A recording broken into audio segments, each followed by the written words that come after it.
গতকাল পর্যন্ত আমরা দেখলাম যে সাবেক প্রাইম মিনিস্টার ওনার বিরুদ্ধে 200টা মামলা।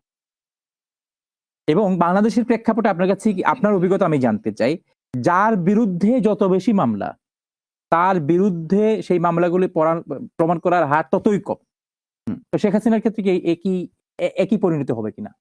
না, শেখ হাসিনার ক্ষেত্রে আমি মনে করি যে এভাবে মামলা না দিয়ে তার যে বক্তব্যগুলো ছিল, প্রতিটা বক্তব্যকে কেন্দ্র করেই কিন্তু তার বিরুদ্ধে আপনি এক একটা মামলা দিতে পারেন।